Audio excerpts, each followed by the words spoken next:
sandali, baka marinig na. Nakakaya na sa premiere tayo na.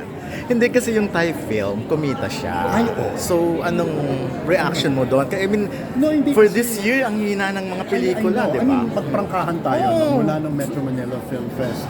Even as we speak today, which I hope it will end with my nephew's movie, eh, walang kumitang pelikula. Yes, wala talaga. Ang tatanong mo, bakit ang tao manonood ng pelikula na may subtitle na made in Thailand, Yes, pero oo. hindi pinapanood ang pelikulang Pilipino? Correct. Dapat yan tanungin ng mga stakeholders, lalo-lalo na mga producer. Ano ang ginawa nitong mga Thai na tama para sa panlasa? At kung i-analyze mo yung pelikula, my God, napakasimple ng kwento. Correct. Pero dito ang tira sa puso. So, ang point is that ang tao maglalabas ng pera pag ang pelikula ay worth watching. So maybe it's about time that our producers rethink about the kind of movies that they do. Because 400 pesos, 300 to 400, no, ito nag-275. Ito nga, binaba yung binaba ang presyo. presyo dito, which I think is slowly getting there. Di ba? Dapat i-rethink nila kung anong klaseng pelikula ginagawa. And that's why ito na kami sa FDCP, okay, at saka yung mga stakeholders, ang mga producer, at saka mga cinema owners, we get together and we discuss. Kasi hindi pwedeng, hindi man pwedeng, 2 weeks a year lang ang Philippine movie industry. Kaya nga, di ba?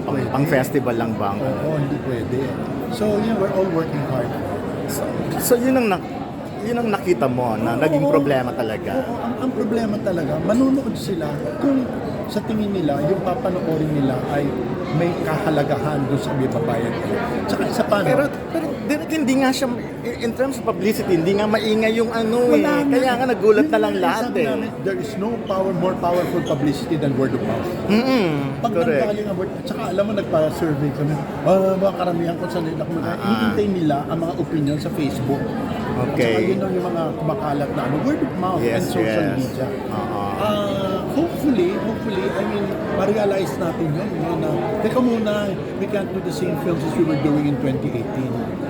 Kailangan, mag-adjust ka na sa tao, hindi ba? Dahil nga, mahalaga na gastan nila. So pangit ba mga pelikula natin? Hindi naman, di ba? Hindi naman siguro. Kailangan ng production value.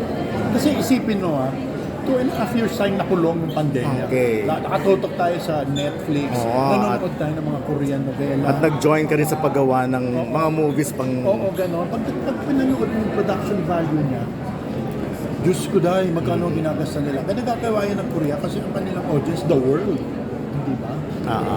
Tayo, kung 8 million ang budget, Correct. hindi ba? Hindi mo mamamatch yung nakagawian ng tao na napapanood nilang libre. Hindi ba? Hindi man libre, 500 pesos a month. Kahit makakatarata ka, makakapanood ka. Oo, tsaka magkano. Actually, may 240 na nga lang, di ba? So dapat dapat it's a wake-up call. It's a wake-up call. Pero kung tutuusin mo, hindi lang naman problema ng Pilipinas. Ang problema yan ng ang daming nasyon sa buong mundo. Sa Southeast Asia, 2 nations lamang ang kumikita ang pelikula. Indonesia and Malaysia. Di ba? So, wake-up call sa atin yan na, tsaka hindi natin pwedeng pabayaan yan. Alam mo, kanina ang ganda nung sinabi ni Jason Paul Laksamana na pinag-process sa Facebook. Nag-bad branding na ang Filipino movies. Pag sinabi mo Filipino movie, ang Pilipino sa pangit siya sa Filipino. We have to change that. And that effort must come from the producers, everybody involved. Yung mga bad reviews, Isa pa yun. di ba? Yun ang nirereklamo ng ibang producer and director. Kasi naman ako, depende kung sino nagre-review. Di ba? Depende kung sino nagre-review. Kunyari, may tumawag sa akin, mataba. Oy, taba.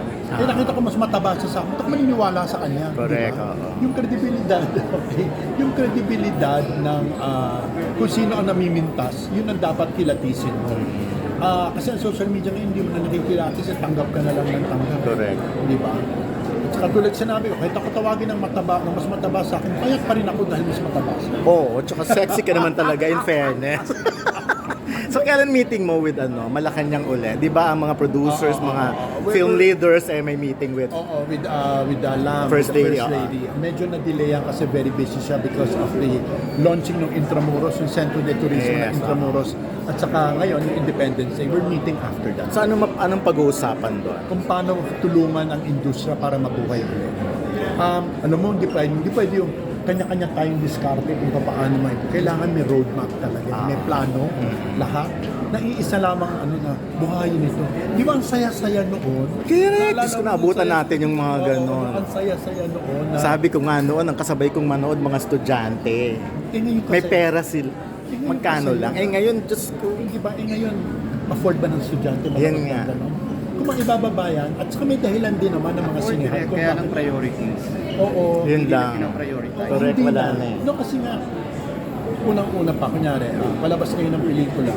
In 45 days, nasa Yes, yun nga platform na eh. yan. Kaya dapat talaga. So, iniintay na nila, hindi ba? So, kailangan i-maneuver talaga, kailangan talaga pag-isipan kung paano makabalik ang tao sa pelikula. Kasi, Correct. So, dahil nandito ka for playtime, syempre, di ba? Oh, syempre, I'm here because Support of- mo kay Direk. I'm here not only to support my nephew, but to support, all the movies. May isa pang premiere na nagaganap, kung pwede lang, mamana ng Yung sa kabila naman. Oo, oo. kasi So, kaibigan ko rin yung director sa kabila. so, as FDCP chair, nasanay ka na sa ganitong Hindi buhay. pa ako sanay. talaga? Ito lang pagsusuot ko ng Polo Barong, hindi pa ako Ayan, so, sanay. kita mo naman, di ba? Pero naka-rubber siya. Sa rubber shoes ako, dahil pag ako nag-leather shoes, mamamaltos ang aking mga paa. Pero, nagagawa mo naman so far yung Ay, mga oo. Ay, you know- responsibility. Parang beauty queen, di ba? Oo, hindi. Obligation. Actually, ang pinakamasaya is ang dami ko natututunan. Ang dami ko natututunan. Yung sabi nga, sarap po, punta ka ng festival. Sabi ko, hindi, abonado ako. Pumunta ako sa festival dahil limitado lang ang binibigay sa yung funding. Ayun nga, ano yun mo nga yan, Direk? Klaruhin natin Okay, yan. a simple case na ganito. Kasi akala nila, Hindi, libreng-libre lahat ng Okay, travel. kunyari ganito. Hindi. Bibigyan ka ng allowance ng gobyerno ayon sa isang standard na sinusunod. Okay? Pagkasahin mo yun. Eh katulad ko, okay, ito laki ko, itong tabakong ito. Pag sumakay ako ng aeroplano ng more than 8 hours na naka-economy ka, mamamatay ka. Okay? Oras na nag-business class ka, abonado Sa'yo. ka ng mga 150,000. Oo, Ah, talaga? abonado ka. Kasi ang pera inallocate lang sa'yo, economy. So, hanapan mo ng paraan. Is it worth it ba na ganyan? Kaya may mga ibang biyahe hindi na ako sumasama. Okay. Dahil hindi na kaya ng bulsa ko na bumasta ng ganun din lang. Pagdating mo para control ito, nagpunta kami sa Toronto. Ang binigay sa akin is about 150,000 for 1 week. Pesos. For 1 week? Oo, Okay. 150,000. Pagdating ng hotel bill ko, 135,000. Diyos ko, paano yung food mo pa yung everything? Paano pa yung pagkain mo, yung lahat expenses mo? Abono mo. Pero hindi ba nga sinasabi nila, no, huwag mo isipin yan. Iniisip mo yan, ginagawa mo yan para sa bayan. Kaya kung dudukot ako ng wallet ko, kumakanta ako ng bayan ko. So last na lang, worth it ba? Alin? Worth it nga, na It is tinanggap worth- mo ang... No, it is worth it. Unang-una, commitment ko yung tipid.